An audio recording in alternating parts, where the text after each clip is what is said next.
So, all right, so so you off today? Nah. Not me anyway. Uncle Willie's always off. Dr. Knight over here. He never go to work. Yeah, I gotta take care of the kids. So okay. Yeah, I'm at home being a dad. Today I'm off. Like today I'm actually off, and I'm being a dad today. So hey, that kind of dumb, bro. Cause I'm on TDY. I can't be with mine. So look, I tell the Army, I'm like, look, I could be a staff sergeant for you, or I could be a dad, but I'm not gonna be both at the same time. I sent the better staff sergeant Knight to go to work so I can stay here. Smart. I like that. Smart. I like that. Yeah, she could go do all that. All right, fellas. Well, let's welcome everybody to the pod today. Welcome to B&B on the Clock. Again, I'm your host, Coach Reg, and my co-host over here. What's up, everybody? Mr. Jamar Butler. And today we have a special guest. We have Mr. Willie Knight from the Good Noodles Podcast. Yes, Willie Knight, first of his name. So, Mr. Willie Knight, please introduce yourself to the listeners. What's going on, La Familia? My name is Willie Knight, first of his name. I am one of the 4 hosts of the Good Noodles Podcast. You can check us out on YouTube. We're on Spotify, Apple Podcasts, Google Podcasts. We make it real easy for you to find the Good Noodles. The list just keeps going. And we already trying to get clearance through title and everything. So we working on that. We just launched season 2 of the Good Noodles Podcast. So go check us out. If you're on Instagram, follow us at Good Noodles Podcast. If you're on Twitter, come fuck with us at Good Noodles PC. Find us on Facebook. We made it real easy for the loyal noodles to come and find us. I appreciate B&B letting me on the podcast here to come and talk about some things. Love is love, man. So I appreciate y'all spreading the love. It's the Brooklyn way. So basically, our podcast that we do is it's essentially New York City based because all 4 hosts are from New York City at some capacity. We met all in the military, and we just became really close and really cool. We have different personalities, so it kind of meshes very well. Like our boy Mel, he's a real big troll. So he always says some real controversial things. Isaac he kind of says some real intellectual things. Adam is the real cool, calm and collected one that'll kind of give us perspective. And then me, I'm just a little bit of everything, jack of all trades, but master of none. So we just, we sit there, we cut ass on each other like brothers do, and we talk about real shit. There's nothing that we won't talk about on the Good Noodles Podcast. So go check us out. We appreciate all the love and support. We appreciate Jamar Sr. and Coach Reg for having us on the show and letting us promote that. So love is love, man. I appreciate y'all letting us spread the love. Oh, absolutely. Thank you for coming on. I just want to say real quick. So this is my boy. I remember. So I met him obviously through the military as well. Right. So we were at good old Fort Irwin. And it was literally like the first day. I think we were both in formation cracking jokes. And I looked over, and it was like that moment where it's like total bliss. I finally found somebody that can roast with me, feel me? And so and then you could hear it in his as he's talking, he's from New York. So that wasn't even a question. And then everything we had kind of had in common or whatever. And so come to find out he pushed in a minivan of formation, but he swear he this thug, right? So I'm just like, yo, I like this dude, right? But for real, I remember when he had mentioned that he was doing a podcast, and I literally was watching and how he operated with him and his boys or whatever. And a lot of the stuff I learned, you can ask him, I'm in his inbox, yo, how'd you do this? Or what made it easier? All that good stuff. So once I had to bring him on the show.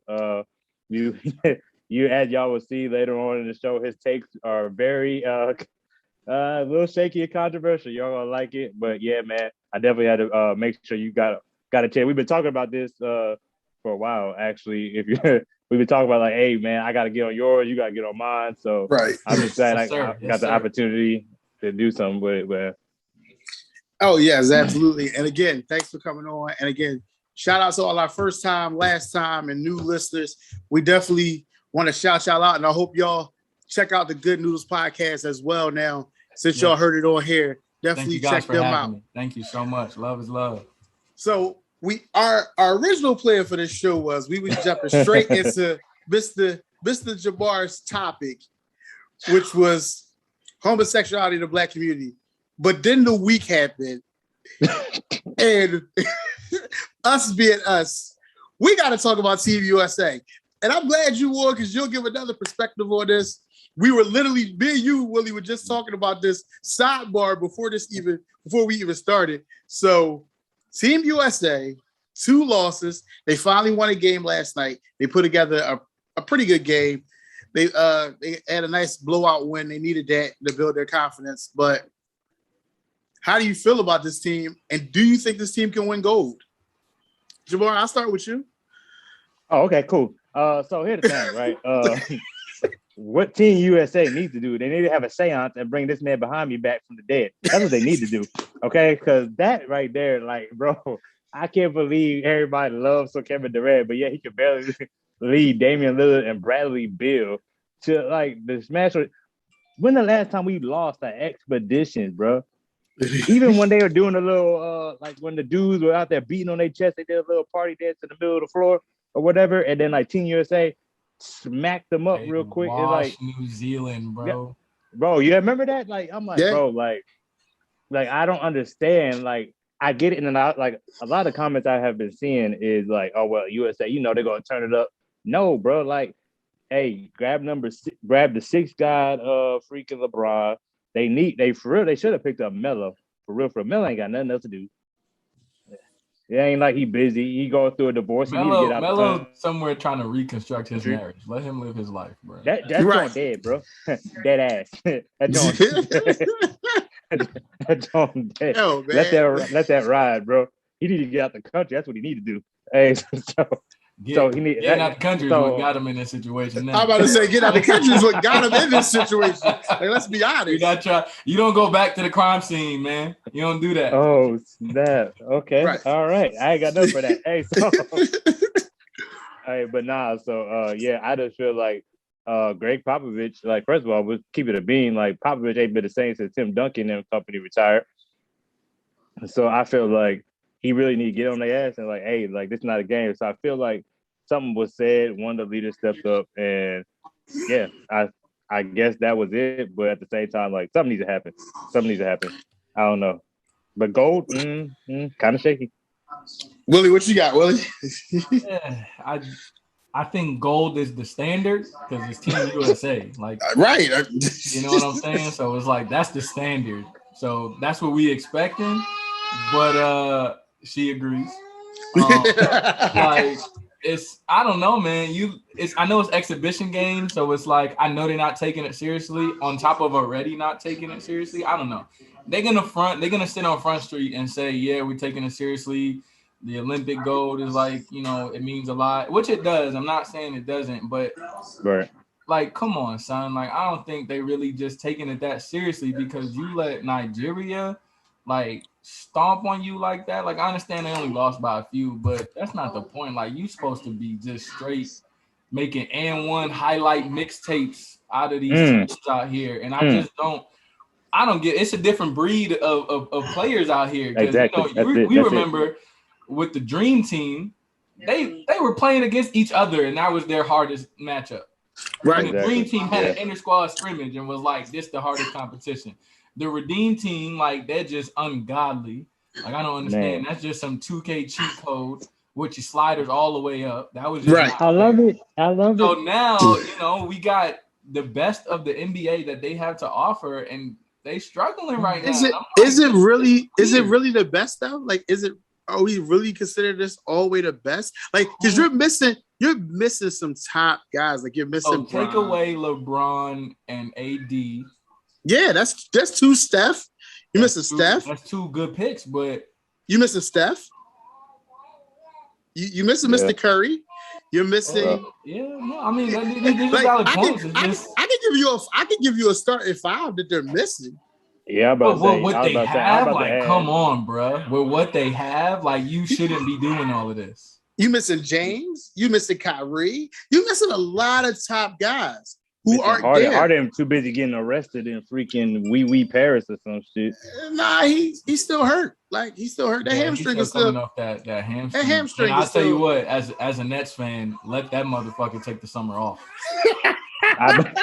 Because I don't next season. I don't want to. This year I could defend and say short off season, not healthy. Next year, I don't got much next year if the Nets don't make it. I don't got much.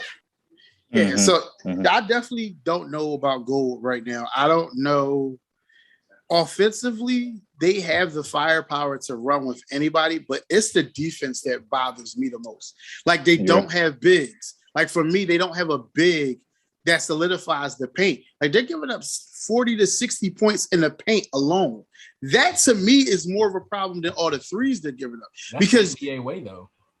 But the threes is like you can give up threes, and the way that Nigeria played them, Nigeria just got hot.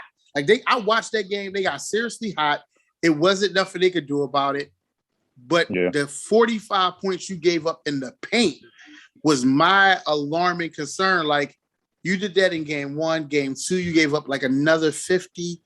Like you're giving up too much inside and you don't have a big to hold that down. And some of these other countries have legit bigs playing. But that's that right there, that formula versus the Greg Pop way. Yeah, it's not gonna work. Greg's whole career, he had David Robertson, then he had fucking Tim Duncan. He had a big man to work around. Even when he had LaMarcus Aldridge for a season or two, like it's a big. You fucking up the system, bro. You got Bam, and Kevin Love were your bigs. Like, and that's my issue. Like, I don't really think Kevin Love should have been on this team, but I'm not going to go to Jalen Rose. Hey, I have a question. Isn't Devin Booker and Chris Middleton supposed to join the team? Yeah, Devin Booker. I don't think they're going to make that world of a difference, though. Devin Booker, Chris Middleton, and Andrew Holiday are all joining after the finals. Oh, okay. All three are joining after, and then Giannis is going with France or Greece. Greece. He's going with Greece after the finals. Yeah. So, but I don't really like. That's more offense. You added more. You added two guys who are definitely offensive scorers. Like, even though Book doesn't look like it right now in the finals, I think Book's going to go off tonight. I just got a feeling. I told you, a 40-piece combo with an extra biscuit and a Diet Coke any night, bro. Hey, Jabbar, what I tell you last week on the show? I said that Milwaukee was going to win Game 3. I said they was going to win Game 3 just because they got home, they got the crowd. Yeah. Nah, that. So I wasn't disputing that. I feel like they remember we had said like they would have to at least win game 1 of the games to kind of at least stay in it. I prefer he go get another 40-piece again, but like I said, I think this game is going to be the game right here. I think tonight's going to be a late game. Tonight's going to be good.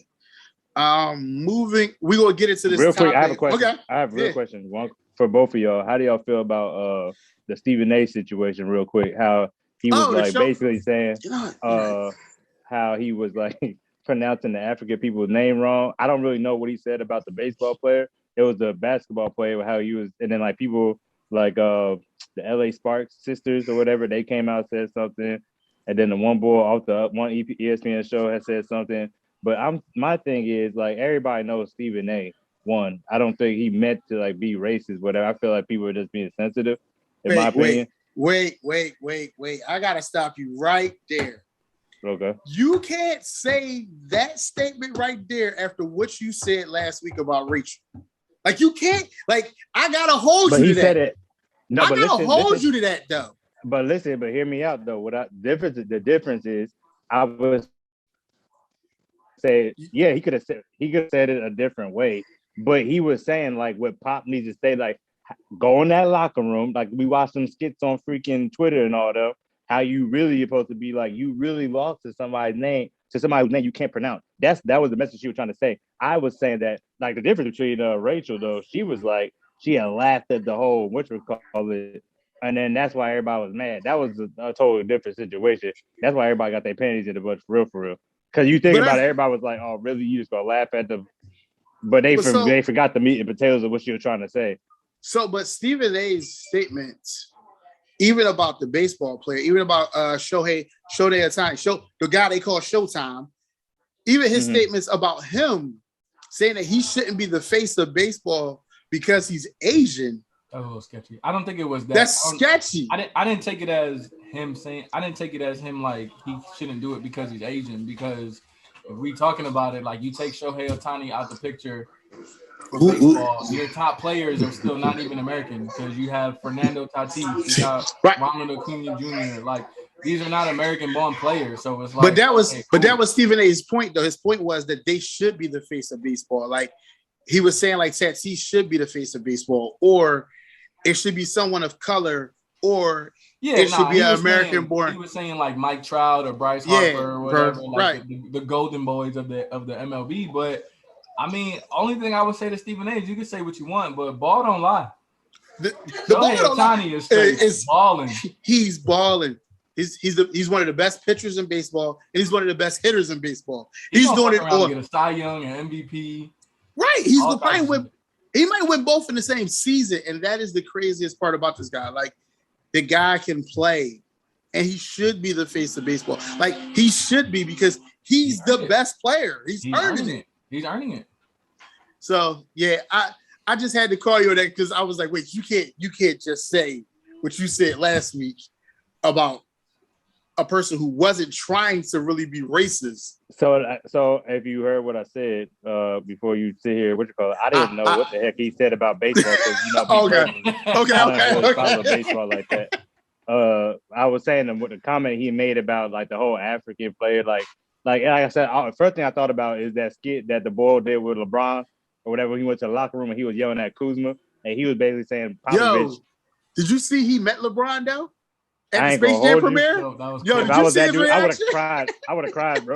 I would have cried. And then Bron did it for him. He was like, I'm 36. I'm 36. Yeah, that's cool when you get to meet your idols like that. I'll probably die if I ever meet Derek Jeter or Dwayne Wade or somebody. I'd just die right there. Right. Yeah, but Stephen A., he got more flack from the Asian community than he did from Africans. Like the Asian community made him go on to First Take and apologize to an Asian person who had nothing to do with it. Nah, it was that one was a little sketch. Like he literally just sounded like some white supremacist somewhere in backwood America. Like, bro, you can't. Like, I'm not saying you can't say that. You have every right to have your opinion and have it, please. But, right. And like, and even in his case, he still came with the facts and like what he was saying was like, okay, I see what you're saying, but you still a wild boy for that shit, bro. Like he can't be the face of the MLB because it's what you mean, bro. Like, right. That makes no sense. The kid is balling, and then like I swear, like if I would have been on the show, I'd have said the same shit. I'd be like, yo, Stephen A., how you gonna say that? But then the top 5, like name top 10 baseball players right now, and I promise you, you're gonna name at least 5 to 7 players who are not even American born. So where are you going with this? Yeah. Right. Absolutely. Accurate. Absolutely. That's very accurate. So now we're gonna get into this topic. Mr. Bell, I'm gonna let you call your topic in because this was your topic. You said that you wanted to touch on this. You had the questions. You had everything ready to go. So I'm gonna let you shoot this thing off, and we gonna get it started. Okay. So so my topic was basically how I came about the topic. I was sitting at the smoke pit. All great ideas come from a smoke pit. So boom, I was sitting in the smoke pit, and then like the question was like, so what would you do if your son came up to you and told you he was gay? And I was just like, oh, it got a little real over here. I just came over here to vape. You know what I mean? So I kind of thought, I got my idea, my pen and paper going. I started thinking like, but I was thinking like as a whole in the Black community, I feel like it's starting to. I remember growing up and being gay was a thing that we just don't do. Like you just don't. If you talk to any old head, anybody you call unc or some old ass auntie or whatever, they're going to tell you like, hey, that's not a thing. That wasn't a thing. You kind of kept that on the hush. That whole staying in the closet thing, that's why. Because like you ain't here to that. Like it wasn't happening or whatever. It was not happening. Now, I mean, people just go out like your kid go to school. Next thing you know, boom, like they catch it like the coronavirus. Like I don't. And then my thing is now it's like a lot of people are accepting it or whatever. And then like it's so weird because like females get on Facebook, Twitter, Instagram, whatever, complain about it's not a good man, but yeah, y'all been clipping them at their nutsack from like when they were a kid. So my opinion, I want to get everybody's opinion as far as like how do you feel homosexuality and what's your views on it in the Black community. And I guess we'll start with our guest first. Okay. So yes, sir. I got excited when he told me we were talking about this, and I was like, good. I'm basically at an away game. You know what I'm saying? Like, it's not the Good Noodles Podcast where, you know, we have different perspectives, but it's easy for us to kind of like agree on some things. Like, I'm at an away game, you know what I'm saying? So it's like, we gonna talk about being gay in the Black community. I think it's a double-sided hammer, because growing up Black in certain decades, including this one, is a difficulty in itself. Mm-hmm. You already get isolated and picked on and all types of other things and discriminated against, whether you whatever shade you want to be. You could be your complexion, senior, or my complexion. Like, I've been followed around stores. I've been harassed by cops. I've been all types of other shit, the same treatment that Black people get. Luckily, I get to sit on this awesome podcast and share the story, and nobody's making memorials and shit for me or whatever. So that in itself is a struggle, and not even like the cool struggle that people try to fucking romanticize and whatnot, but it's legit a struggle. Now you add into it because now you're gay in the Black community, and because of that, you're not really getting a lot of support from the Black community. So now you feel like you're isolated from the isolated. Like, damn, I was already isolated because I'm Black. Now my Black people are isolating me too. I'm not gonna say all Black people, because some Black, you know, some people cool with it. It is what it is. But if the boot fits, then wear it, and I hope it's red bottoms for you. But what I'm saying is, like, it's kind of weird. Like, I kind of don't really fuck with the slander, like, because Dave Chappelle said it the best. Everybody fucks funny to somebody. No matter what, everybody fucks funny to somebody. What you do in your private time, that's on you. Like the slander about Dwayne Wade and his daughter, the slander about a lot of people within the community that's gay. And, you know, like, oh boy, Lil Nas X, he wilding out, doing his own thing, but that's him being himself, and he getting slandered for it. So I just think, like, it is a taboo subject. Like, growing up, you know, we didn't really talk about it, but I grew up, I kind of got spoiled in my community because I grew up in a diverse place. So there's a lot of different people in New York. So I kind of got exposed to it early. So it became normal to me early. You know, we didn't talk about it in school and things like that, but it was like, you know, at home, a few of my sister's best friends were gay. So it was like, all right, it was normal for me. But I just think, I think the community can be more supportive of people, of the LGBT community, because there are people that are supported by the Black community that I don't think should be supported by the Black community. You know, like, we're not gonna get into that, but I think the undying support of OJ and R. Kelly and Bill Cosby, I think that shit needs to die. But we sitting here worried about who another man lays with, and I don't think that's okay. I think we worried about the wrong thing. Like, I don't see how it hurts the Black community for a man to be gay. That don't make him less of a man. It just means he likes other men. It is what it is. Like, it don't make him less of a teacher. It don't make him less of a soldier. It don't make him less of anything that he wants to be in life just because of who he wants to lay with. Like, me personally, if any of my sons came up to me, or my daughter, or whatever the case. I'm about to say, hold that thought. We're gonna get there in a minute. I'm just, as long as them grades is cool, then live your life. Yeah, but so ultimately that's just my take. Like, love is love. Just accept people, and it's none of your damn business. It don't affect you. All right, go ahead, Reggie, before I say something else. All right. I don't have a feeling about the community in a whole. Like, I have more of a feeling about the pushing of the agenda that we will save for later. Like, I'll save my feelings on that for later on in this conversation. Boy, you better talk. But as far as gay people whole, I remember I was a kid and I never saw my uncle with a woman. Like, I always saw this guy that was around, but I never knew who he was. Like, I never knew who the dude was. Like, dude was just always around. He was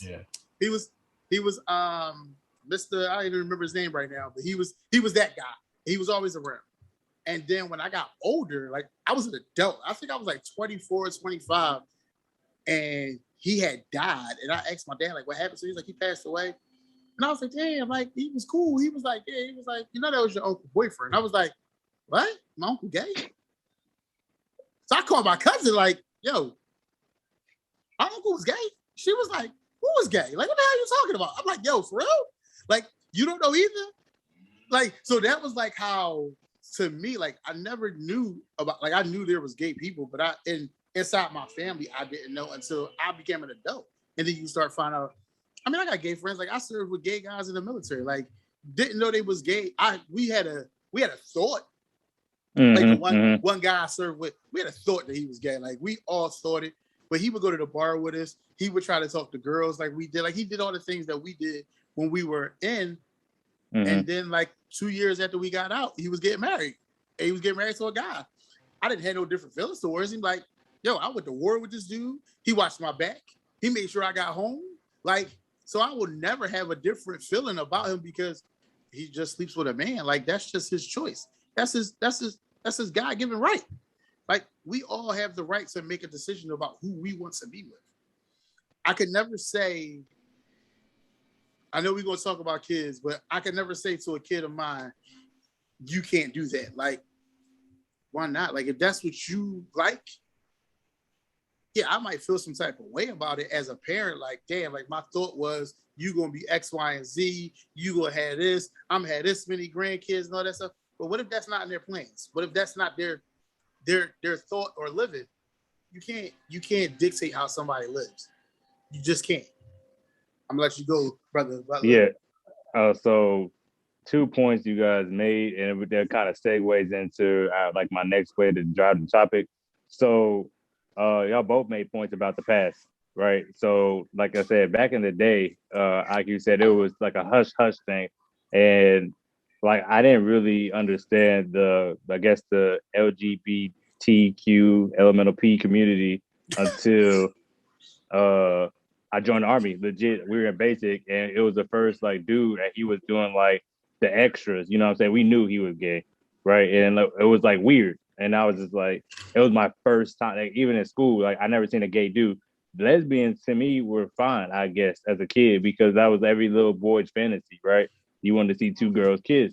So that was like a norm. You just like, yo, like I wasn't tripping on that.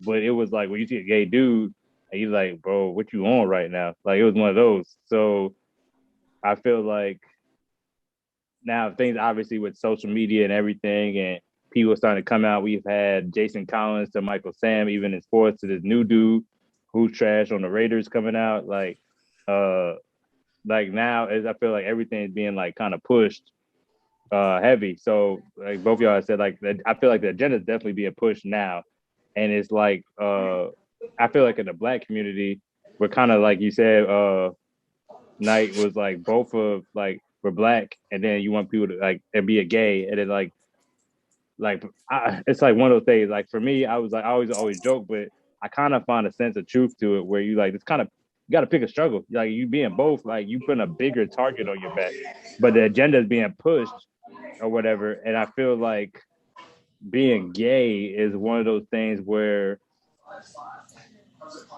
I don't know. I feel like that was a thing that happened. I hate to take it back this far, but I don't feel like in Africa when we got on that free cruise trip that we came over here, we were gay. I feel like that's the thing that happened when we came over here or whatever. And that's why I feel like it's always been one of those things that just kind of now it's like a norm. I feel like there's a normalcy of it all. Like you can't turn on a commercial without something being pushed, right? So how do y'all feel about it being pushed, especially in the Black community? You go first? You want me to go it don't first matter who go first.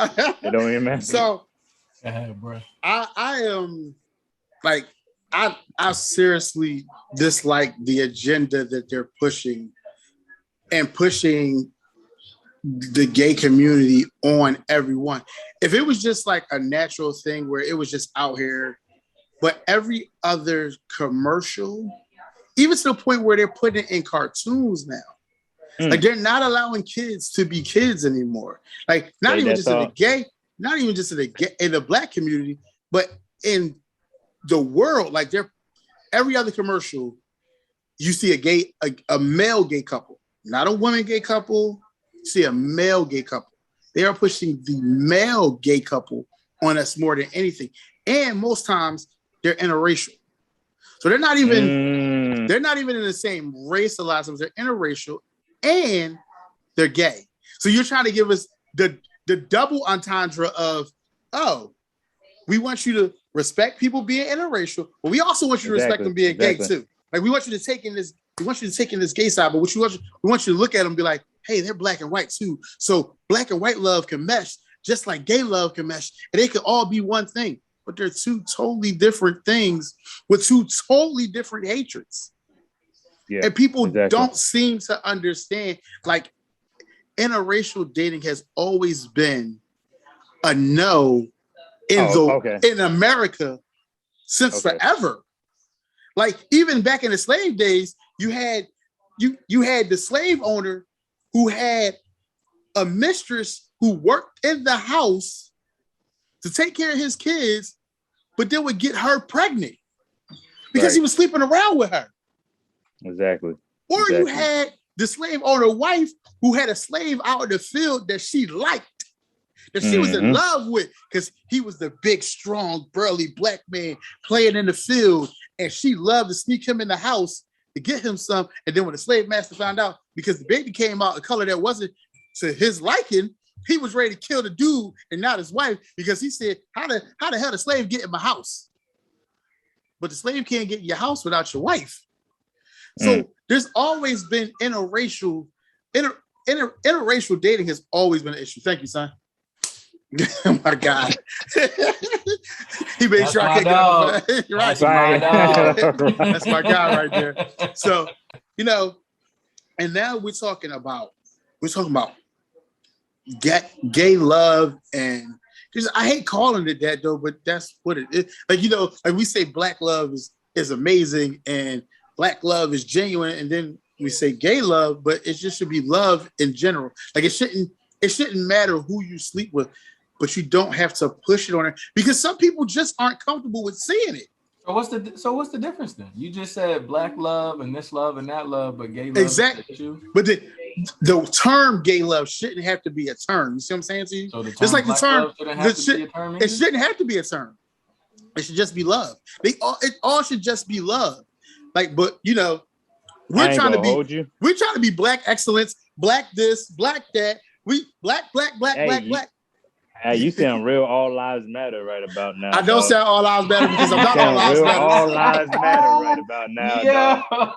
All love matters. How about that? All love matters. Hey man, I just said it a few times. Just natural, love is love, bro. Like I didn't say that with the intent of it kind of tying into this conversation, but that love is love, man. That's just how it is. Like I agree with you. I see what you're saying. Like but to me, it's just like the representation is there. So y'all remember? I think all of us are old enough to remember Little Bill. Mm-hmm. I think like Fat Albert. I think we're old enough to know what those cartoons are. So those cartoons were representation of little black kids in the community. So you see these little black kids, and I'm most positive there was somebody of whatever demographic that's not black somewhere watching a TV saying the same shit. Like, oh, they pushing these black kids and these pushing these black people. This. Nah, hey, so forget all that. I ain't gonna hold you. They had Rugrats, dog. I don't even want to hear that, bro. They had Rugrats. You know what I'm saying? You had Susie Carmichael, the one little token black girl on the show. Every show used to have like one little token black dude at one point in time, and then black kids started having their own cartoons or whatever. So it's like, I feel as though that right there with the commercials and the cartoons and things like that, because they're even talking about it now in school, I just see it as they're not, we could call it pushing an agenda. I'm gonna call a spade a spade. Ain't no possibles out here. I'm gonna call a spade a spade. Right. They pushing the agenda. That's what it is. I think what they're trying to do, and I can't speak for them, but at least to me, it just seems like they're trying to normalize it to kids, because there are some kids that don't feel represented. There are some young adults that don't feel represented. There are some adults who are gay in the closet, hiding, fearing for their life, with no representation. So you see it in media now. You see it everywhere. Lil Nas X had the #1 hit in the world. Yeah, it make you feel real different about singing them lyrics, don't it? Nope. I know who I'm singing them to. I know who the fuck I'm singing them to. Like, I don't want to keep bringing them up, but I don't know who R. Kelly was singing them to, but I know who I'm singing them to. So I don't. We had that conversation last week. You know what I'm saying? Like, it's just, I know who the fuck I'm talking to when I'm singing it. Or like, oh boy, Frank Ocean. Frank Ocean got some classics, and then afterwards he came out and whatnot, and we was like, wait a minute. Right, it don't matter. I'm still singing it to my girl. You look at them words different though when you do. I'm not gonna hold you. I'm not gonna sit on Front Street. You do look at them like, wait a minute. I'm about to say you gonna ride what till you can't no more? That wait a minute. She gonna ride me till she can't no more. Let me remix. Yeah, let's go change that up real quick with a remix. So I just think I think the agenda is clear as day, but I feel as though it's an attempt to normalize it for the kids and for them. Now, I understand some places it's just not needed. Like, I don't need to see no gay characters on Coco Melon and anything like that. But if it is, then it is. Like, it is what it is. Like, I'm going to have to talk. So here's the thing. I'm about to say, I'm my bad. Go ahead. I'm sorry. I didn't mean to cut you off. That was really it. I'm going to have to talk with my kids, and it's just going to be that. Like, you feel how you feel about it. I'm just telling you, whether it's a religious thing or not religious thing, like, it is what it is. Like, me personally, because I've been surrounded by so many demographics of people my whole life, there's no particular demographic that really comes as like a shock to me or anything like that. Like, right. just be you. That's all I can ask. Because what I don't want, and again, I don't want to take it into another conversation, but what I don't want is for someone to fucking kill themselves because they don't feel welcome to any community that they're in. Like, I know a lot of I know a good amount of gay people, and I know a lot of them struggle with mental health. Because they're not included, or because they feel so isolated and things like that. And it's not like I can have a choice in how I feel about certain things. It's how I feel. Like, I can tell you how I think about certain things. I can change that. But I can't tell you how I feel. I can't tell you that I find this person attractive or that I don't, and things like that. So it's a little, it's hit or miss for me, bro, honestly. But I support it. Totally agree. I totally agree. So I'm about to say, like, as you were saying, like, kind of going into the whole pushing the agenda thing, I feel like, so everybody knows me. I grew up in a church. I was a everydayer, a churchgoer. 7 day a weeker. 7 day a week. You was at church from 10 o'clock Sunday morning to 3 o'clock Tuesday afternoon. That's how it was. Absolutely. Absolutely. Yo, the game's on. Yeah. Oh God. Hey, so look, stop. You're gonna give me in trouble. Hey, but look, but nah. So, like, for me, like, even though the religious thing, I feel like personally, I had a lot of male role models, right? And it kind of showed me, I had a lot of examples of just being married together. I had people that had baby moms, but first of all, I didn't, like I said, I was kind of shielded from that whole homosexuality as a whole. So I didn't really get to see it as much. And if they were back in the day, it was usually everybody was in the closet, or you had the one or two like lesbians that were on the block or whatever that, but everybody knew and they're still cool with. Because for us, you like, hey, especially if they was like, you know what I'm saying, they were hooping or whatever, they just come on the court with you. It was all good. So like it wasn't really that big of an issue until you see like two dudes kissing. Going into it though, like y'all was saying, like pushing the agenda, I feel like the line should be drawn when you're pushing the kids' agenda. Because I tell, like, my thing was I had to witness a lot as a kid. Unfortunately, I had to see like dead bodies behind freaking dumpsters. I heard gunshots. I seen drugs at a young age. I seen too much. And so the innocence was gone. I was listening to, I remember sneaking to listen to like Ice Cube and Ice-T's old records or whatever, like in my older brother's CD case or whatever. I take out the CD case, I'll play those joints. Like, it was a lot of songs I knew I shouldn't be singing probably, and I was still singing them anyway, right? And so, like, a lot of my innocence, quote unquote, was taken away at a young age. And I feel like I feel like when kids, and it's to take it away, that's when you have like, oh, snap moments. Like, where'd you learn that? You ever talk to one of your kids? You like, where'd you hear that? What in the world? Like, hold up, I know I didn't teach you that. Like, so one of those things, like, and then that's when you have to talk, because usually you're reactive and not proactive 9 times out of 10 when it comes to kids. Because kids go out there, they get like, they see, like you said, the whole demographics. They might be hanging around, they hear a word they ain't supposed to hear. Next thing you know, you hear them talking about what the word if you have a good relationship with your kid, they're telling you like, hey, dad, guess what I heard? Or this, whatever. For instance, for example, small story, Matthew's starting to play on his little Nintendo Switch. He over there talking to some random dude he met in England or whatever, like what he finna eat. Like, he giving him all the information that's happening in the house. I'm like, bro, whoa, time out. We need to talk. Obviously, you don't know what the hell's supposed to do. We talking to random people online, right? But he's never had that. And he's never had a Nintendo Switch or where he had to play online with other people. So, like, those are the things. Also, like, we never had that either. We didn't have that at that age. We learned on the fly, and we still talk. We didn't have that. But I talk trash as an adult. You feel me? So I didn't have that growing up. So it was like, once I did or whatever, it was just like common sense at this point. Like, you probably don't want to give out your address.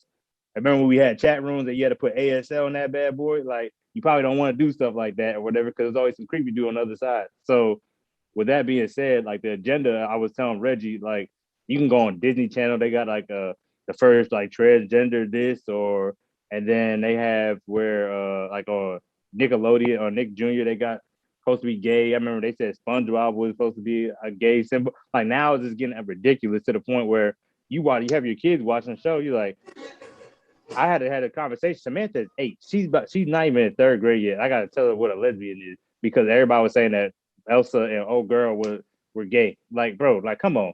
At 8 years old, I should be. That's the issue I'm having. Just a question for you. Mm-hmm. So you said she's 8, and you got to explain to her what a lesbian is and whatnot. So at 8, did you know who God was at 8? Yeah. What's the age? Like, what's the age requirements for certain life lessons? Like, you know, like there's adults. Are you having a conversation about the birds and bees at like 8 years old though? So having sex is more taboo and controversial than talking about religion to kids? I feel like we're a kid, at least for a daughter. I don't know. As a dad with a daughter, I don't want to talk to my daughter about sex at no 8 years old. That's probably not the best thing I want to do. Like, you don't want to at 8 years old. I mean, I feel you. I'm a certified girl dad. You know, I feel you, bro. I'm not looking forward. I got a 4-year-old and so 8 months now. I'll say this, as being a girl dad and being a dad with sons as well, that conversation with your daughter is going to be way harder than it is with your sons. So if you have sons, right. So listen. So, but also, you got to realize kids go to school, and you don't know what these other kids are being taught at 8. So, i.e., my daughter's 6. Mm-hmm. And you know, I had to have that conversation with her just because of school, and because of what happened to her. Remember, Jamar? Yeah. So I had to have that whole conversation way earlier than I ever expected to have. Yeah. But see, that's what I'm talking about. So just off of that, because of like what's going on at school, I'd rather something happen, like an event happen, like you heard about somebody's you heard about period or whatever. You heard about how somebody got a period. Hey, what's a period? You come back to me, you ask me. First of all, I'm telling you, go to your mom. That ain't got nothing to do with me. But but at least like I'm not volunteering. I want you to live your childhood and at least keep them what I can. You're gonna protect that innocence. You're trying to protect as much as I can. I'm not trying to have to explain why Elsa and old girl are supposed to be gay and in love. Like, I'm not really trying to have that conversation. Hey, sing the damn song. Just sing the damn song and be happy. All right. I ain't got time to be sitting here trying to explain. You gotta realize, but you also gotta realize in today's times, protected innocence is way more harder than has it ever been. Which it is, but that's what ever been. It is. You're right. I totally agree. I'm not saying it's not impossible. As much as I can. I'm not saying it's going to be like, yeah, you go unless you Amish, bro. Unless you Amish, and that's even a little shaky, right? So like after watching all the Amish TV shows I watch, this shaky as ever, dog. I don't believe they high enough in either. At all, B. I swear they ain't. But like that's what I'm saying. Like, as much as I can, I want to protect it. I'm not saying it's gonna be difficult, like you said. Everybody know you go to a military school, any school on base, anything is possible. Okay, you might hear some words you ain't supposed to be hearing, or whatever. You gotta be like, hey, guess what I heard? Well, this is why you heard this, right? And then you had that conversation. I'm not saying like I won't do that, but as far as I'm not volunteering stuff or whatever. But as a parent, I feel like at 8 years old, my child should be like, yeah, I'm gay. Bro, spell it. Like that's the issue I have or whatever. And then I'm about to say I don't want to. I feel like I'm about to go off on a tangent. So hey, real quick, y'all can chime in on y'all talk. I'm about to go off. I got mad all over again. Go ahead. It's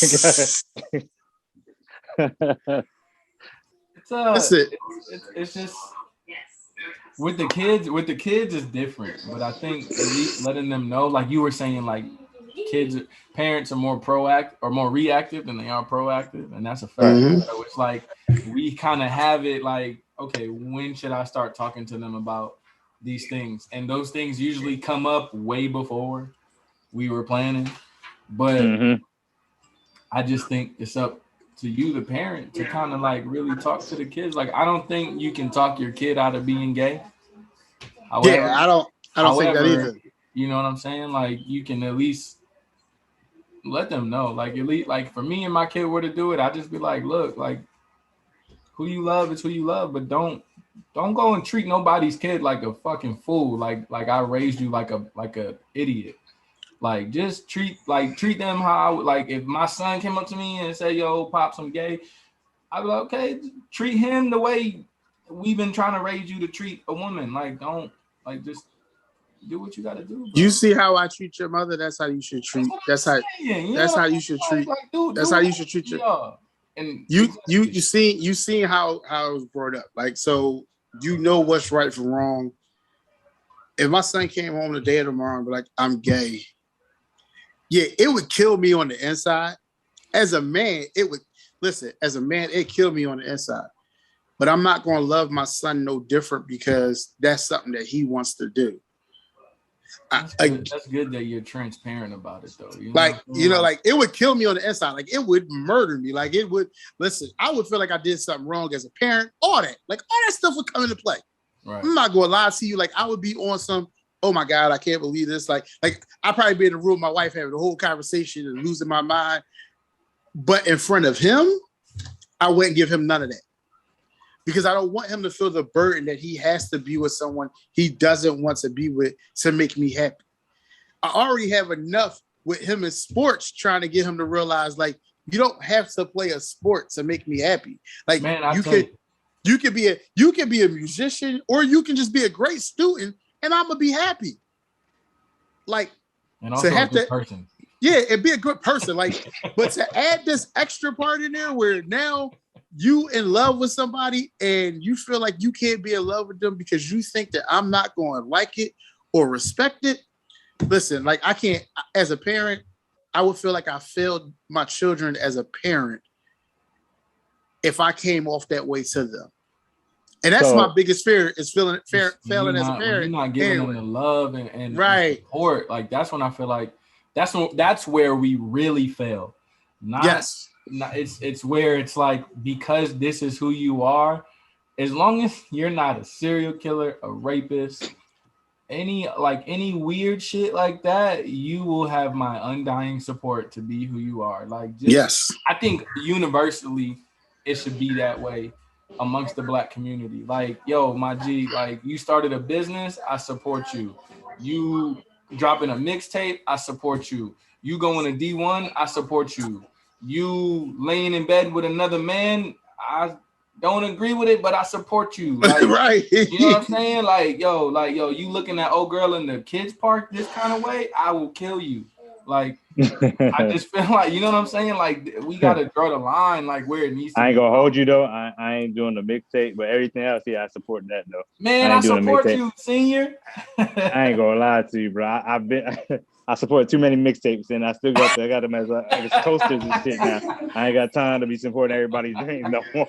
Come on, 2 for 10 let me is dead just right get now. 5 for the CD. That's it. Hell no, Everything's bro. digital now. You just gotta listen. Better take your ass back to LimeWire. Anyway, but, I'm not giving my computer AIDS just to listen to your mixtape, bro. Chill, son. I'll do that shit. Hey, but nah. So y'all made some interesting points, and I do agree with it. But here's the thing. I have a counter question for both of you.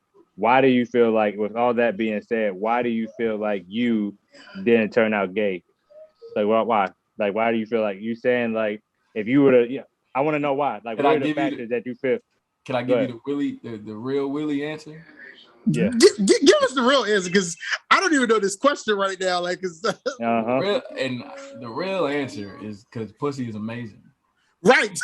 Like, the real answer is because women are amazing. Yes. In so many different ways. And all right. So I love my boys, I love my bros. However, I don't want to see none of you niggas naked. Like, honestly, like I don't want to. And I'm in the military, so I seen more niggas naked than I wanted to. I was in the military. I've seen them. Listen, I've been in showers with other brothers. Like, I was in the military. I've been in showers, brother. It's not my thing. It's nothing about it. So now y'all about to make my point though. But y'all about to make my point. So when y'all growing up, y'all had either big homies, you had examples of people that, like, even if it was baby mom or that one couple that been together for 15 years and never got married, but they had like 3 kids. Like you always had that. Some people that went to church, you always seen like them church couples that whatever, but they were, you know what I'm saying? You had a lot of that around you, right? Mm-hmm. And granted, now the time and age is different because social media and the agenda being pushed a little bit more with this love is love thing, which it is. I'm not saying it's not, but I'll say I feel like that. With that being said, I'm about to segue to my next point. If, for instance, if Matt, I used to, now I do it because Matt is a little bit older, he's maturing a little bit better. I asked him one day, I was like, "Hey, bro, you like boys?" And he was like, "What?" And I was like, "Hey, you like boys? Like, you want one as a boyfriend?" I'm just curious. And he's like, "Nah." He said, "No." He was like, "I have a crush on a girl." Like, he just kind of told me everything. But I feel like if you want your child, like a lot of people always say, like, "Well, I feel like I did everything right," or whatever. And then the child says, "Well, you didn't do this," right? So I feel like this is my personal opinion. I feel like if you want your children to come out a certain way, right? For instance, my brother, Stan, shout out to Stan if he's watching. He has his one son. We call him Gigi. He's a junior, but we call him Gigi. He wanted his son to play basketball, so he put a basketball there. He had to force him, Kobe down and stuff. Like, he's been surrounded by basketball. You take him to rec leagues, to everything. If you want your kid to be a certain way, you kind of shape him to put him around the environment that you want him to be in. If you just like, hey, go out and pick whatever you want to do or whatever, and then you can't get mad if they come out and say, well, I like girls. I mean, I like boys or whatever, because you didn't like, hey, like, this is what this is supposed to be. I feel like if you surround kids at a younger age or whatever, I feel like the chances of what you want as a parent, if you want your kids to be successful, you're probably not going to have them hanging out on the street corner. You're probably going to pull them inside and make sure they hit the books or whatever. If you want your kid to be successful in football, you probably go to make sure they go hard at practice. They surrounded by football, watching tape with you or whatever. It's like, I feel like certain things like that. Going back to, if my kids came up to tell me they're gay, you're not telling me that, and you're like 8, 9, 10 years old, you can't pass the spelling test. It's not happening. It's not happening. I don't. You can't tell that at 9, 8, 10. Now, if you're like 17, 16, 17, senior in high school or something like that, or whatever, and you know what's quote unquote right and wrong or whatever, from your parents' standpoint, me and my wife's standpoint, and you decide to go and do it anyway, I feel like that's a totally different story. But I feel like now talking about. Sorry, I gotta ask you a question. I gotta cut you off. Okay. So you're saying that if your child at 8 or 9 came to you and said they know what they like, because you just asked your son, do he like boys? And he told you, no, I like girls, and you was cool with it.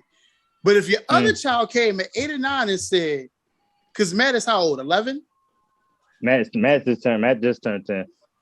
Exactly. So he just turned 10, but he told you he liked girls, and you're cool with it and happy. But your other child at 8 or 9 comes to you and says, I'm gay. You're not trying to hear it, and you don't want to believe it. How? They're only a year apart. How is that different? First off, happy belated. Yeah, happy belated to Matt also. Happy belated to Matt. Oh, first of all, y'all hella late because that motherfucker turned 10 like in January. Well, the way you made it sound was like last week. Right, you made it sound that shit was yesterday. Happy belated to Deuce also. I asked happy belated to Deuce too. Happy belated to Deuce. That's what I said. Happy belated to Deuce. Oh, I thought you said Matt. I thought you said Matt. No, I said happy belated to Deuce. Oh yeah, Deuce said he's a little badass, but So I asked Matt this question like last week. That's what I'm saying. I asked Matt the question, so I never had the conversation with him. Maybe his mom did, but me personally, I never had the conversation with him or whatever. I was saying like I was content. I said, hey, but I still was like, hey, you don't even need. First of all, I told him, you don't even need to worry about girls right now. You need to worry about making sure you make it to the 5th grade, bro. Let's do that. Because girls don't like dummies. Well, if they do, both of y'all gonna be some big ass dummies. Like so like some of them do. Some of them do. Yeah. Hey, but I ain't gonna hold you. Ain't no chicken head. Ain't no chicken heads coming up to the. Can't do that. I can't repeat the cycle. But the issue I was saying, like, even if we say, for instance, I would like if you would say I like boys, I'd be like, why? I would ask them. I would try to get into his psyche because I feel like, first of all, kids' brains are not even that developed yet. So you have a kid telling you like, oh, how they feel or whatever. Not saying their feelings are not real, but they're 8. They literally been on the earth for 8 years old. And half of that, you know what I'm saying? It's not there yet. Like we're still like you're literally in school trying to learn your basic shit. You know what I'm saying? And you talking about you want to learn all these feelings right now. And then on top of that, I used to hate the narrative that you were born gay. If you could tell me the fucking chromosome that is gay, I promise you, bro, I will give you my check, bro. I will give you and I just got paid today. I will give you my check, bro. I ain't giving nobody a check. I ain't giving nobody no checks. I just ain't one. There ain't one. There ain't a gay chromosome. There ain't no gay chromosome, bro. But like that, like my thing is, I had kids. That's why I had an issue with the D Wade scenario. I really did because you mean to tell. So after hearing his story and actually hearing him tell it, he saw it in his son already. He didn't want to believe it, but he saw it. And when you can see it in your child, like if you can see it in your child, you know your kid. So if you don't know your kid, that's a whole different conversation for a different day and a different topic. But if you know your kid and you're looking at your child and you see it, like you see it, like my eyes see it, like I can see, no, something about that ain't right. It ain't something about your interest in figures. Right. Like, you know, you're interested in bags and shoes. Why? And you're a boy. Why? Like what interests you so much about that? Like where you have another child who is the older brother and he's the basketball player, he's the guy, he's all that, and you see that. I got a reason. I got an answer to your question. And it makes it. And I could be wrong, but I saw one person in Knight because you followed Wade like kind of heavy, like I followed Kobe. But you remember when D Wade was with his baby mom, his wife or whatever, he had the older son first with him. If you remember, the younger one stayed with his mom. But again, no. Hear me out. The younger one stayed with his mom. So then when Wade got custody, Wade always took the older one. It wasn't until like he won a final or you seen him like in the playoffs or something like that's when he had both kids. But that was always cultivated by the mom though. So you gotta understand. I'm not saying there's not, but y'all talking about like why he interested in a bag of shoes, but he been staying with his mom is all worried about getting child support. But bags and shoes. But listen, what I'm saying to you. So what you just said was that he stayed with the mom.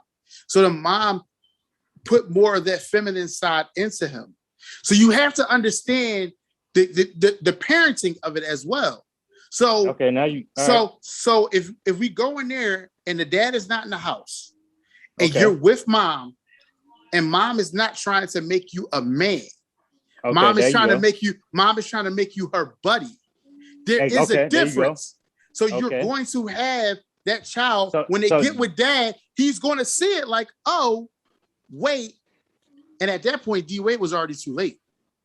He already lost his son. you literally just made my point. So that was the point I'm trying to make. So I feel like so deep. That's why I say what D-Wade was like, well, I'm gonna let him do whatever he wants. Like, I don't know. Me personally, at that point, you gotta let him do whatever you want. Like at that point, he's there. No, because see, that's the issue. You let an 11, 12-year-old to do whatever the fuck they want to do, that play dress up and be a whole female and because that's why I agree with Boosie. Matt's not gonna tell me if he wants his balls cut off. You're not gonna tell me that, bro. At 11 years old. I think it was just certain aspects of it. I don't think it was like at 11, 12 years old, you could do whatever you want. Like you could fucking eat ketchup for dinner and then all this other shit. Like I think it was just like, hey, this is who you feel you are. Then at least let you know. That if y'all really think, I don't know, maybe because y'all forgot who D-Wade was married. Like D-Wade married to one of the best actors. Like that whole thing was a whole. I don't know, bro. Like in a regular household. So again, this is where my question is to you.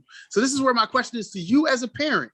You, your house, your son, your son tell you at 11, I want to be a girl. I don't want to be a boy. They don't even got to be surgical. It's just the whole. I don't want to be classified as a boy anymore. I want to be classified as a girl.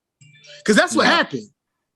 So you're saying no. So you're telling your son no. So you're not respecting your son's choice. You're not respecting how your son feels about things. You know what you just did? You just created a divide between you and your kid. So now your kid gonna become spiteful. Now your kid is even more so going to dive into it. You want to know why? Because you just told him no, and you don't care about him, and you don't care how he feels. So I'm gonna give you the scenario. I'm gonna give you the scenario. Okay. So Matt be like, hey, Daddy J, that's what they call me, Daddy J. I want to be a girl. I'm like, first I was like, all right, so why you want to be a girl, Matt?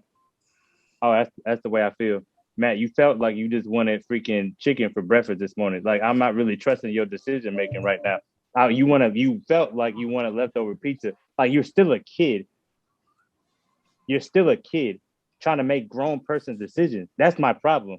That's fair. Because now you talk about changing your whole, what you call it. This is not just like, hey, I feel like being a girl because the girls got away with some other stuff that I wanted to get away with or whatever. Because in my household, I promise you, like Matt sees nothing but 100% like men this, men that. He has the example of what a man and a woman's supposed to be like. That's what he's seen. Right. He's not around, you know what I'm saying? Even if he goes to school, he see. I think I was telling you, Rich, I might have been telling you how there was a dude that like was gay on the street and that was the first time or whatever, and we had to talk about homosexuality. And even Matt was like, well, I thought it was, first of all, I was like, it's kind of weird that this man's a whole freshman hanging out with Matt. That's a whole another thing. But I was like, the fact that he was gay, I was like, I don't care who your friends are or whatever. You have to learn how to make your own decisions. I don't have an issue with that. But that was a lesson he had to learn. Mm-hmm. I said, you have to choose your friends. But I said, my job is if you're not making right decisions, that's for me to step in because you don't know it all as a kid. I'm not going to let you make a life-altering decision when you're a kid, and then like now you regret it later on, and I allowed it to happen. That's my issue. I feel like we as parents, we're all about, let's enable the kids because we didn't have to. We got being, so we're not going to. And that's the issue. That's the issue. I feel like we're letting kids at a younger age have way too much freedom. And we're like, and remember how your mom's like, well, if you don't make that decision, I'm gonna make it for you since you're not making the right decision. I feel like we're getting away with that, and we're just like, oh well, you're gonna hurt them when they get older. Well, let them motherfuckers be hurt, because I feel like I came out on top. So I don't understand like now maybe beating people with extension cords and shit, like hitting them with fucking sandals and shit. That might be a little over the top. All right, but at the same time, I feel like that to me it got magnified because he was a celebrity. That's my issue. Like it got magnified because like in a normal household, usually you're gonna be like, I don't see in a regular like your kids are older, Reggie. You know what I'm saying? Your kids are a little bit older. And like you got one about to go to high school and one's already in high school, right? And Sierra's in college. Yeah. So they all had different aspects. So they're a little bit older or whatever. My kids are younger. So I'm like, for me, I'm not going at that. Samantha's 8, Matthew is 10. He's literally going into 5th grade. I'm not letting you make an adult decision at 5th grade. It's not happening. Not in this house. I can't have it. I think certain decisions. Go ahead, I think certain decisions are limited by age, but it's also like maturity. Like, you know, like I know my kid well enough to know that like they can make an educated decision and not be like, oh, I want to have ketchup and fucking cookies for dinner. Like, I need to know like that you have that mental capacity before I really like let you make decisions. You know what I'm saying? Like, right. I can trust my 7-year-old to dress themselves today. You know what I'm saying? But like, can I trust my 7-year-old to make a healthy choice for dinner or fucking, you know, like it could be a number of things, you know, like tell me who you want to be when you grow up. You're 7, you know, when you ain't grown up yet. So it's like, you know, it's just certain levels to it, but it has to do with the maturity. Like some kids like myself, their childhood was kind of expedited based on their circumstances. Right, mine too. Yeah, exactly. Kinda, you know, like I had to be the man of the house. So it's like my childhood was like expedited. Now I have kids who have both parents at home.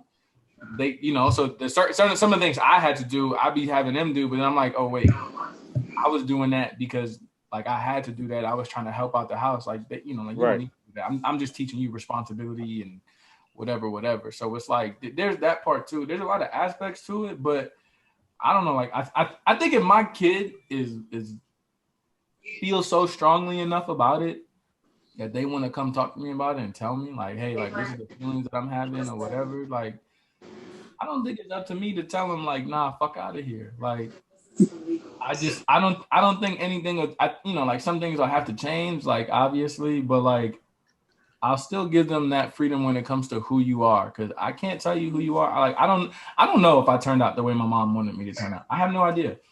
I can't tell you. We never had that conversation and whatnot. Like I know I didn't turn out the way. There's certain things, you know what I'm saying? Like, you know, I don't go to church and I'm not right. Things like that. You know what I'm saying? Like I'm in the military. She didn't want me to be in the military. Like there's a whole bunch of things that like, you know, like my mom was like, nah, fuck out of here. But you know, like the things that she felt strongly about, she made very clear. Like she didn't want me in the street. She didn't want me with the neighborhood dope boys and shit like that. You know, like I still went through a period where that's where the fuck I was. That's right. You know what I'm saying? Like I think I turned out pretty okay, but I still I think, you know, like everybody has that rebellious stage, that spiteful stage or whatever. Right. But, yeah. I think if it passed the test of time, and I'm gonna make this point before I gotta go, but if it passed the test of time, then I can't knock you for it. Now if it just so happens that my fucking 10-year-old comes to me and says, yo, I feel this way, then I'm gonna be like, you know what? I like that, you know, I like seeing like you questioning it, like why? Like trying to get into the psyche, like what you mean, like what about it, things like that. Like fuck yeah, like have these conversations. And I think that right there is the best thing you can do. You know what I'm saying? Like whether you agree with it or not, if you're gonna go the route of fuck out of here, that's not what you're gonna be doing. That's on you and them. You're gonna go the route of hey, I support you. That's also on you and them. But still, like try to understand. Like they weren't raised the way we were raised. You know what I'm saying? Like they weren't.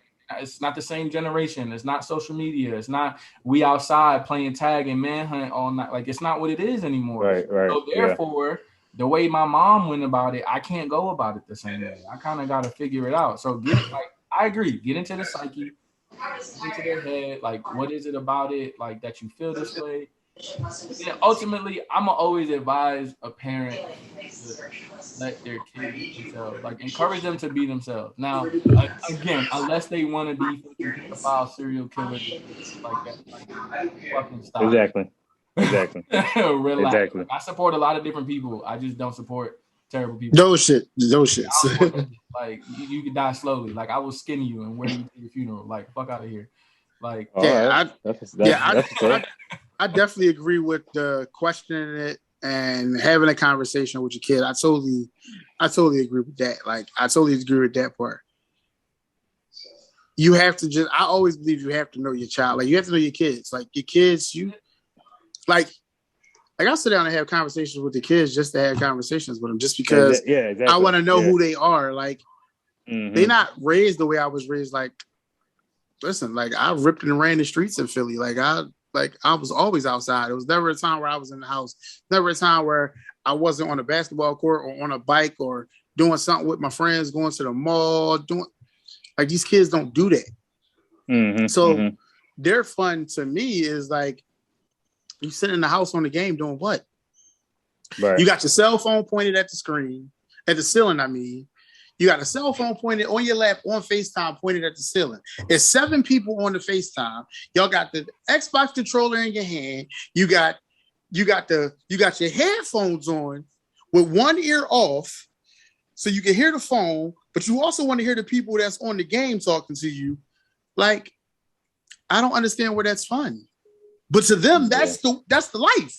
I live with 4 or 5 people in my house. I don't even want to hear them talk sometimes. So exactly. I felt that on a spiritual level, dog. Exactly.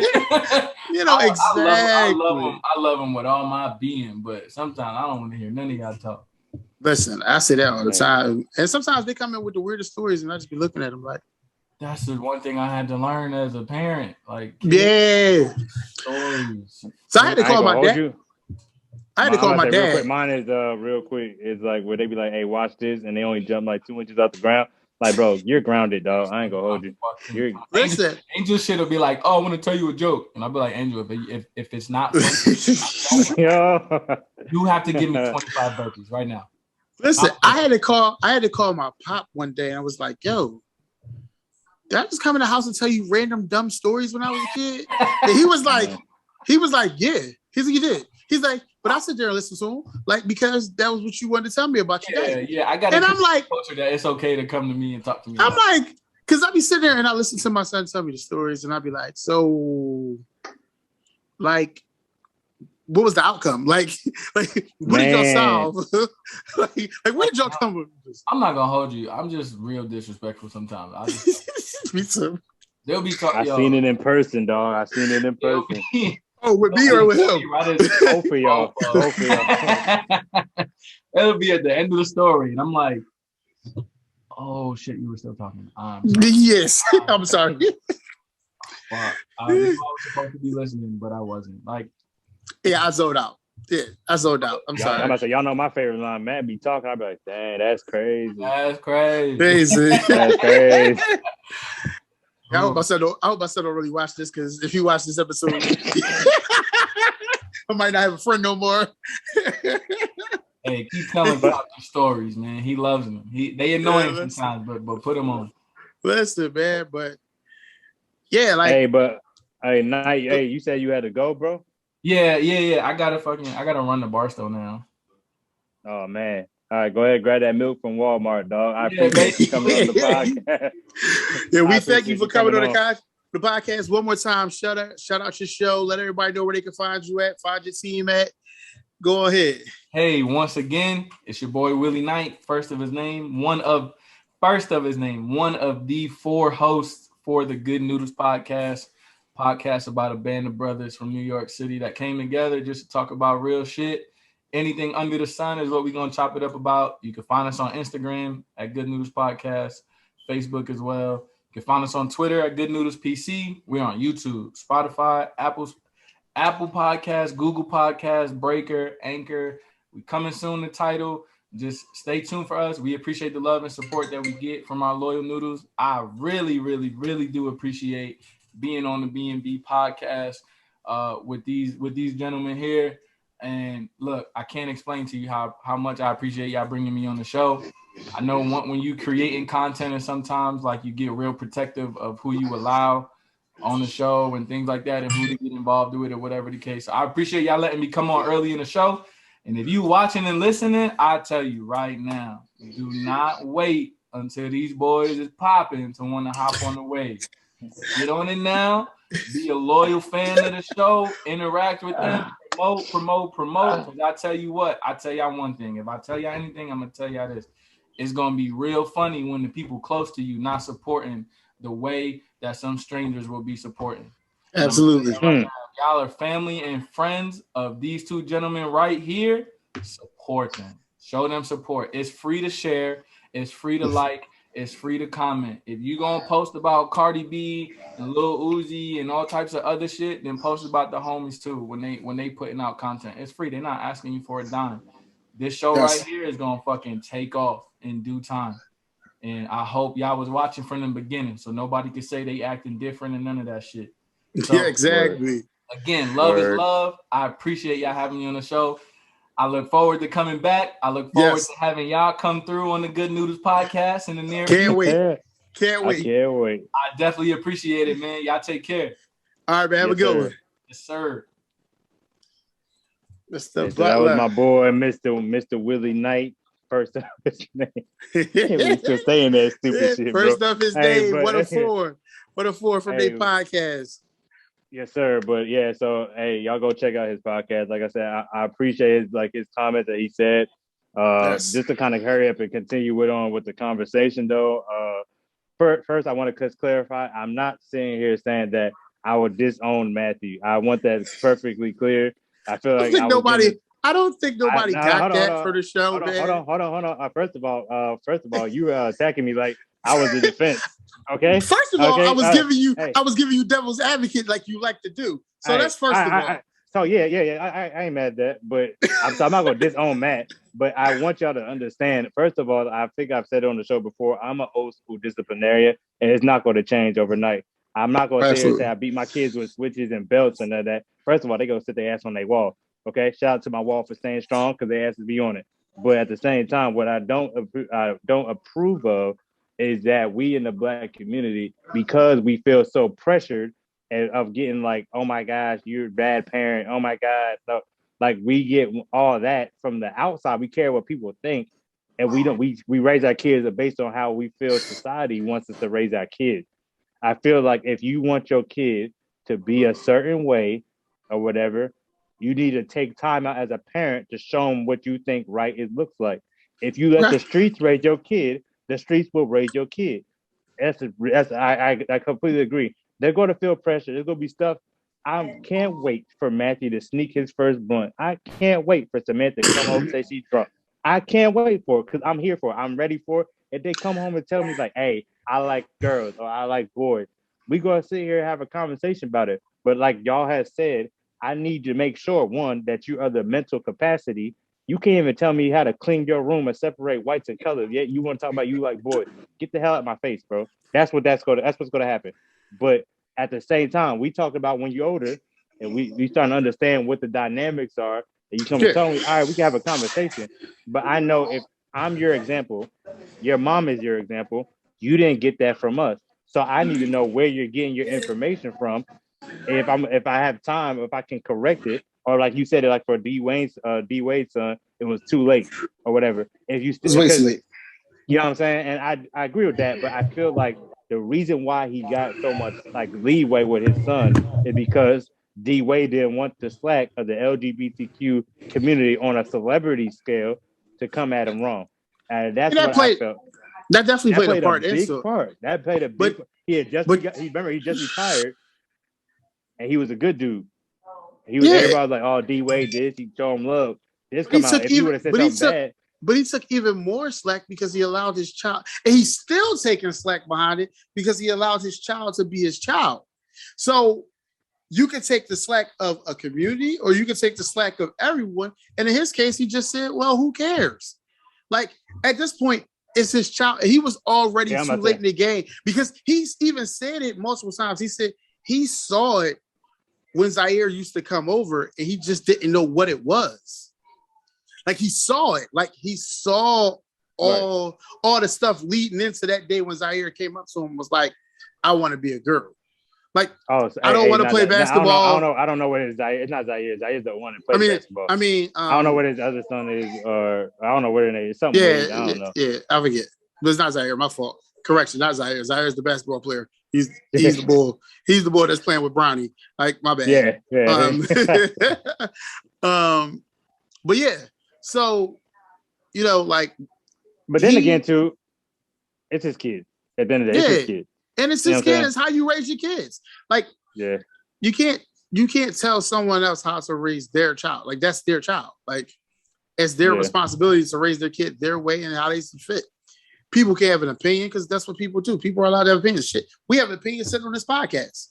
That's literally what a podcast is. That's what a podcast is. It's a bunch of opinions, and we have ours, and that's why we state our opinions. And we sit here for an hour and a half to 2 hours, record them, and talk about it. Hey, man, that's what we do. So, I can't truly be judgmental or anything. Just my opinion is my opinion. It's how I feel, So and your opinion is your question for opinion. you real quick to wrap this kid part up. If your kid was 8 years old, they say, "Hey, I'm gay," you'd be like, "Oh, that's what's up." No, I wouldn't be like, that's all. Right? No, I'm asking questions like you ask questions. I just said I'm asking questions like you ask questions. I'm going to ask questions. Like I need to know where this coming from. Don't get me wrong. Like I need to know where it's coming from. Mm-hmm. Now, but if you still feel like you want to dress yourself in girls' clothes, like that's what you really want to do. Like you want to walk outside with this, because I'm going to ask you that, because I'm that parent. I'm going to ask you, like, this is what you really want to do. Like you want to walk outside like that. Like you want your friends to see you that way. Like, because listen. This what you want to do? Like, all right. This, so this how you feel. How many gay third graders have you seen in your life? A gay third grader. Right now? Yeah, I'm about to say, I think now is a little bit different, but I'm about to say, because now when I went to my daughter's school, I seen a fucking gay first grader. Like a little boy was dressed as a girl in first grade. So the shit, like I don't know what to say anymore. See, and that's what I'm saying. Like, and that's why everybody get mad at me. It's not happening, bro. Deuce, I'll be damned if Deuce is talking about he in preschool and talking about I want to throw on a tutu. Bro, tutu your ass to the car and sit your ass in the car. Listen, and literally, that's what you see now, yo. Like parents will let these kids do whatever they want, and then get mad about it later on. Exactly. That'd be the kicker for me. I'm like, but you allow that, and I think that's where, as parents, a lot of stuff, like you said, like D-Wade seen it. We see stuff, and let's say, I'm not saying but I personally don't want my son being gay because it's my son. Like both my sons, I don't want them. I want them Kobe lovers. Yeah, if they love the Celtics, they gotta leave. If they love the Cowboys, they gotta leave. You want everything in your image, right? That's just the way you want things. So naturally, you're like, hey, I don't want you. I want you to marry. I guess that's why my oldest son don't come to my house no more, because he's a Cowboys fan. So I guess that's why he don't come here no more. See, now, exactly. They already know what's up. Exactly. So it's like naturally, as dads, you want your sons to do everything like you. Now, if they want to be a doctor or something like that, Matt wants to join the Army. I'm telling him, no, join the Air Force. Like, it's some things you like, hey, listen, bro. I say that all the time. I say that all the time. But it's like certain things, like if you go get that vacation, the right stuff that you want your kids to go follow your stuff because they see what they see. Right. That moment where you start not paying attention, I feel like that's where you're like, oh, cool, this and a third. But if you want your kids, quote unquote, to be straight, then you need to surround them in the environment, even though they're going to see it outside in school. They're going to, it's inevitable. That they get a Facebook account, Instagram, they're going to see whatever. They watch TV, they're going to see it. But they got to know if their foundation is strong, then anything can happen. They be like, shoot, that don't faze me. Like, okay, whatever, you do your thing. Right. Because that's what you said. Like, we ain't gonna judge nobody, but like, this is the way we're being brought up, and this is the way I'm gonna raise my kids to be straight. At the end of the day, they know once they get older, if they want to go that route, it's cool. But I'm like, I don't feel like, even like if you're like 17, 16, we can have a little bit, because I feel like you're a little bit mature than you were at freaking 8 and 9 and 10 or whatever. I feel like that's just way too young to make a grown ass decision. That's all. Right. That's my point. That's my point. You got a valid point. I'm trying to make sure I didn't miss a question. I had one more before we wrap this up or whatever, but okay, yeah, I think y'all kind of touched on it. That's what it was. I know y'all kind of touched on it. You said something about Frank Ocean, Lil Nas, a lot of like the big celebrities or whatever, they come out. I think Lil Nas just kissed some dude at the BET Awards that everybody was celebrating or whatever. Would you allow your kids to stop listening to like Lil Nas X, for instance? Like I was telling you, I think before, but we were just talking about it offline. Like Matt and Sam, that's the first thing they want to listen to when you're on the road is Old Town Road and the remix. To me, music is music. Exactly. I can't. My son is a music major in high school, so for him, he needs to listen to all types of music. Hey, what's a music major in high school? So he is a percussion saxophone player at his school because his school is a music school. So his major is music. So say he in High School Musical or something, bro. Don't be saying talking about making all fancy. He a major in high school. That's his major. High school is music. He go to high school music. Right, so he listens to all types of music. So I can't tell him not to listen to something like, and it might even be part of it. It might even be part of an assignment. So exactly. Like I feel like there's age limits to music, but the way social media is set up, you can't really block everything. Mm-hmm. So like my 6-year-old has a TikTok, and I hate the stuff I hear on her TikTok. But she has a TikTok because her mom is an active TikTok person who has a huge following, has her own channel on TikTok. Mm-hmm. So my daughter just wants to be like her mom and have a following on TikTok. So she makes videos and things like that. And she's her own, she has her own personality. Like anybody who knows my daughter has a huge personality, even at 6. Like her personality is probably bigger than me or anyone. So her TikTok page is, when I hear the music on there, it irritates me because she got the Carly B playing or she got the Meg playing. And I'm like, yo, you 6. Like, you still 6. Like, that shouldn't be you. Like you should be something. There should be something else. But in today's society, that's what the music is. All the music is that. I just watched the video where Boy was like, there was a comedian, and he was like, man, got the girl car, and I was expecting R&B, and it was kill this, kill that, trap this, trap that, nigga this, nigga that. Like you a CNA, like you make like you take care of people. Like, why are you trying to kill everybody? Hey, and why are you gotta be killing everybody? I ain't gonna hold you, but I gotta get to my trap music on the way to work too. And then so as soon as I get out, hey, what's up? How you doing, son?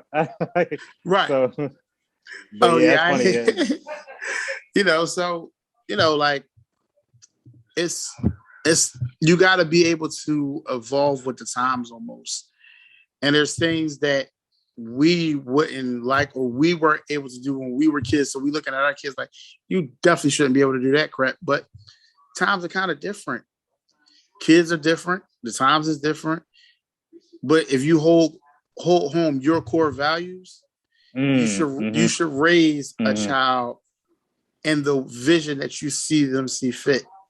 I.e., like I look at the oldest kid and how she moves, and compare it to her friends who move crazy in my eyes. Crazy. But she doesn't move that crazy. Like, she understands the boundaries of how things should be. So she moves accordingly. Exactly. She moves accordingly because she was raised the right way. Where you look at her friends and you be like, yo, like how are they your friends? Like, because I know you and you are amazing. And then the people you hang around with is crazy. Man? I don't know, man. Something about them Virgos, man. We just got our head on straight, dog. I don't know. Here you go to Virgos. Yeah, I don't know what be going on. But like, and then I even look at my son and his group of friends, and I'm like, dude, like, your friends are retarded. Like, your friends are retarded. Yeah, nah. So it's so funny that you say that, because legit, that's what the phase I'm going through in life right now is like. Now I'm meeting everybody and their friends, and I'm just like, Matt, like, how did they become your friend? Like, how did they become your friend? And then so Matt like has one of those things where everybody's his friend. He's in that phase of life right now, right? So like, Jesus. So now I'm just like, and I'm like, we're pretty more like, I'm more of the step back, let you fall, and then pick yourself back up, and they're like, hey, see, now don't do the same shit you just did before. Like that's where I'm at with Matt, especially. So like he go out, he can pick his friends. Like, hey, like I talked to one dude about the dude I was telling you about, or whatever. Like, hey, Matt, I'm cool if you talk to him, but you're not about to he's not about to come to no sleep. That's not your friend. Right. He's in high school. Cool. Yeah. We're not doing that over here. He rides around his bike. Come to find out, dude has like he's a little slow or whatever. So I guess that's whatever. But at the same time, it's like, hey, that's the things I want you to learn. Like, I had to learn at a young age, like, hey, bro, I remember trying to hang out with my older brother, his friend. I'm getting my ass kicked going the other way because that wasn't my scene. So it's the same thing. But like, I like what you just said about like your morals or whatever, because everybody know if you got your kids in the car with me, anything is getting played on that bad boy. From the baby to Kirk Franklin, anything is possible. Okay, like anything is possible. So like with me, like when it came to like he said, Frank Ocean got hits. I mean, you had all types of little young MA. Like, yeah, I remember when they were going around saying "ooh," like stuff like that, whatever, right? Mm-hmm. And it's like little stuff like they're going to hear it one because I know I play it or whatever, but at the same time, it's like they know you better not say that word. Why? Because you told them not to. You know what I'm saying? Like, hey, don't worry about what he over there. Like, Brandon, thank God they didn't. I had to explain the whole kiss at the BET Award. Thank God I had to explain that because that would have been real. Why? Yeah, why are they doing that? Da, da, da. And now, see, now, like, it's getting to the point, like I said on Disney Channel, we're getting to that point in life now where I got to sit there and explain, like, and luckily, I feel like because of myself and Twyla's core foundation and root and how we are brought up, it resonates within the household. Right. So with everything they see that's not being taught within the household, and they're like their aunts and uncles and immediate family members, they're looking at it like, oh, what the heck? This, that, and the third, or whatever. Because Twyla got her favorite, one of her favorite cousins is a lesbian who just got married or whatever. We went to the wedding. I think we went with the kids, actually. I could be wrong, but I could have swore we went with the kids. And like we were just telling them, like, hey, like this is what happens, this and the third, like we explained to them. But like, hey, like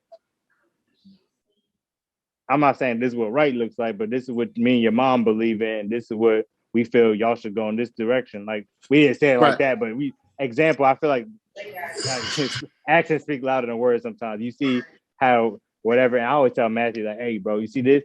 Get you a girl like your mom. You know what I'm saying? Like little comments like that go a long way, in my personal opinion. Because that's what a lot of stuff took with me. Like I seen my brother use him and abuse him. I was like, man, he got too much drama over that side. And I also seen people that like been married for like 20-something years, aka like my mom and dad or whatever, even though they had the issues, they be like, hey, look, we worked it out, this and the third. So I had examples of what I want that, just like that too, or whatever, right? And then like even get it down to you and Tosh or whatever, like hey, shout out, you know what I'm saying, to the dudes that didn't make Tasha's hit list. You feel me? Like who didn't make it to the because like it's funny because like you see like y'all now, and it's like for me, like at least on Tasha, like seeing Tasha how she evolved to a married woman now or whatever. You even saying like, yo, I kind of want to, you know what I'm saying? Even though I said, man, you hear me and T every time we come over there. Hey, I thought we were bad. You were at Tasha, right? Like, you know what I'm saying? We always do stuff like that, but it's cool to see. And then like, hey, like I can even show Matt and Sam like, hey, look, this is how it's supposed to be. Like married couple sit down together or whatever. So I feel like your kids legit are going to be, you're their first example of what right or wrong looks like. Right. And if you want them to be gay, whatever, shoot, be free, whatever. If you don't want them, hey, you show them like, hey, like this is what I feel right looks like. 9 times, I'm about to say, there's always that 8 times 10. They get older and they go their separate ways. But usually, if you live inside the household, they're looking at what right looks like.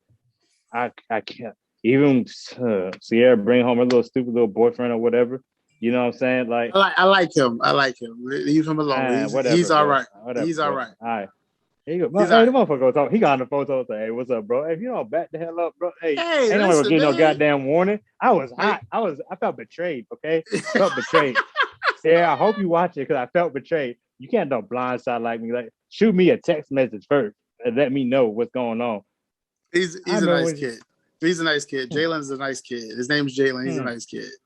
No, that's cool. He's a very nice kid. I like him a lot. You got worked up right there. Calm down. Yo, like that was like real rap though. Like nah. So and here's the thing though. Like I even told Twyla, I remember saying like I trust Sierra. Yeah. Knowing Sierra down there all her life, I know she's gonna go out and make the right decision. And even if she doesn't, right? At least she keeps it 100 and says she messed up. That's what's so cool about it. At a young age, she feels comfortable telling you when she's messed up. Like, you know what I'm saying? Like, yeah, she's good. A lot of kids, a lot of kids kind of keep when they messed up, they keep that bottled up or whatever. So like that's like another thing. Like I try to teach my kids, like, hey, bro, if you messed up, you can tell me that you messed up. I'd rather not find out later on that you like, hey, bro. Hey, by the way, you know what I'm saying? Like, gotta, you know what I'm saying? So like, I'd rather you be open and be honest and have these conversations. Like when Sierra got her first tattoo, where was she? At the house with us. You see what I'm saying? Yeah. So like that's another thing too. Like if you expose your kids, be honest with your kids. Like, hey, you want a tattoo? Fine, you get a tattoo. I'm letting you know it's going to hurt. And it's got to have a meaning. It's got to have a meaning. Like, it just can't be something random. Hell nah, bro. We getting Chinese food tatted on this all 2021, dog. No, you get fried rice. You get tattooed on this house. It better have a meaning on why you get it. Like, you can't just, you just can't get no bullshit. Yeah, so exactly. And that's another thing. Like, I don't care. Like, and then like you want to smoke weed. Cool. But you're going to be here. Because first of all, I'm not going to have to come try to pick you and find you, whatever, because you got too high because you didn't know what the heck you were doing. So you want to go get high? Go ahead. By all means. You go take your ass outside, go get high, and watch how stupid you feel in the morning. Go get drunk. I'm giving you military special, and you go ahead. Let's go. Yeah. And you're not going to like it. You're not going to like it. Until you get older, you figure out what you do like. Right. That's the stuff I like. I felt like for me as a kid being sheltered, there was a lot of stuff I didn't like joining the Army. I had to figure out on my own. I felt like if I was exposed to a little bit more. When you told the story of the fact that you didn't know what type of body wash you liked, that was enough for me. I be capping. If you think I'm really capping. No, but I remember. There was like, bro, like I remember going to basic training, and I remember the dudes who were sheltered who never picked up a bar of soap before in their life, like never picked out their own soap, and they were standing there just looking at the wall, like, "What do I get?" I said, "What do you use at home?" "I don't know." "So you don't know what kind of soap you use?" "No." "What should I get?" "Some soap. You got to wash up." Like, this was before body wash. This was back in the day when we just had soap. Yeah, you get a bar of soap. Like, like you see dudes standing there, they're like, "Yo, like, what should I buy? Like, I don't know what I should buy. Like, what kind of toothpaste should I get? Like, what kind of lotion should I get?" Get the stuff you get at home. I'm about to say, hey, you ask my boy Peavy if you're watching. My boy Peavy, that's how we met. But sitting there in the whatchamacallit, and to talk about toothpaste, he got mouthwash. I used Listerine. He had got some Colgate joint, and I was like, acting like I knew what I was doing. And he seen that I didn't know what I was doing. He's like, "Bro, you don't even know what mouthwash to get, do you?" And I laughed. I'm trying to play it off. He was like, "Bro, let's get the same one I got." And legit, that's how legit to this day I like Colgate, because like I got tired of the Listerine burning my mouth. I wanted something totally different. So like little stuff like that, I was like, I hate the fact that I had to learn everything on my own. So I just made that promise whenever I have kids that like from everything from sexuality all the way down, let's keep it a bean with them. And then usually you get rewarded from what you quote unquote think is the right way. If I want my kids to quote unquote be straight and be just like me, then I'm gonna make sure like, hey, I'm gonna give you all the tools to see, but you're not, you will not make grown people decisions at a young age. It's not happening. Not in this house. Go get your ass adopted somewhere. Oh, that's the kind of person I'm adopted. I can't say that. Like, hey, take your ass out there, because you're not you just asking me for help with your homework. You're not making a grown man decision. Not yet. But that's all I gotta say on that topic. I think that we kind of touched on a lot. I wish we can go all night because I could talk about this. I feel like it's a big thing. For all those of you, if I did offend you, I'm sorry. But I do talk about anybody and anything. But I feel like this is one of the issues that we just don't talk about as often as we should. For all those that feel like you just want somebody to talk to, like you in the closet, or you just feel like you just need an outlet, you want to talk to somebody, hey, feel free to talk to me. I don't have that one gay friend, because I don't like people saying like, "Oh, well, I got gay friends, so it's cool." I don't like people saying that. I got my boys. I got my homegirls. So that's it. So all my boys are homegirls of the LGBTQ community. Hey, shout out to y'all. I learned a whole lot from y'all. I really did. Even from like my boy Jones, if you watching, that's my dude. We was in Korea together. We had lots of fun, a whole lot of fun. I learned a lot from him. Even to this day, we were playing Fortnite together. He was still dropping knowledge about just the LGBTQ community. So every day I'm learning. So all my soldiers that I served with, or I had soldiers that were part of that community, I've learned a lot from you as a leader, because being a leader and trying to meet people where they are, that's a whole other scenario. I wish we could have got some more Army, like how's it in the Army, because that's a whole nother thing right there. Right. Yeah, that's it. And you came in doing the don't ask, don't tell thing. And then when I came in, literally when the drone lifted. So you already know it got crazy in basic. That when it got lifted, it was, my goodness. And so yeah, so like legit, like I said, I appreciate everybody. I hope my views and my opinions offended anybody. If you do, hey, you can follow me on Instagram. You can hit the add friend button on Facebook. You can find me on YouTube. How about I made it? Hey, hit the follow the podcast and shoot me a message. We can chat up. If you feel like I'm uneducated, hey, educate me. That's what I'm here for. I don't want to step on anybody's toes or whatever. But as the Bible says, but for me and my house, okay? Amen. All right. Amen. But any closing remarks though, Reggie? Today was a good show. We touched on a lot.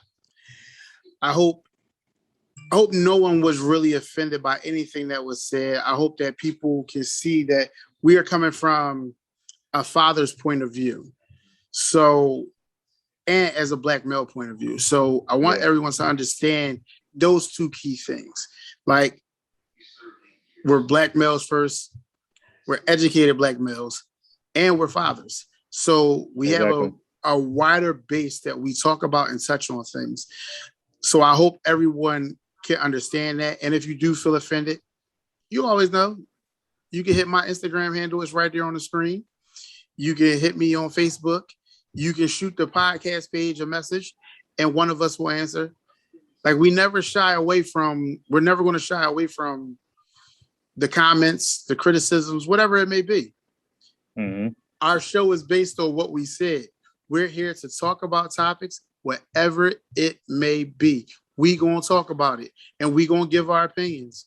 And you can like them or you can hate them. But we still going to talk about it and we still going to give our opinions because that's just who we are. So with that being said, I definitely want to thank our first-time listeners, last-time listeners, and all new listeners. This was B&B on the clock. Myself, Coach Reg. Y'all can follow me at Coach Reg B on Instagram, where y'all can hit up my Facebook page, Reggie Boston. Or you can follow the B&B on the clock page on Facebook. We're getting ready to start the Instagram page. It's coming soon. It'll be B&B on the clock. You can follow us on YouTube at B&B on the clock as well. Like, subscribe, and share all videos, our page, everything. Please make sure you follow my brother Jamar at JB the Kid 1 on Instagram. And we'd like to say, have a great week. We see y'all again next week. Next week will be another early podcast because your boy is going on vacation. Well, really, the next 2 weeks will all be early podcasts because your boy is going to be on vacation for the next 2 weeks. So I will still be doing the show, but I'll be on vacation for work. Y'all have a good one. Thanks for tuning in. See y'all next week.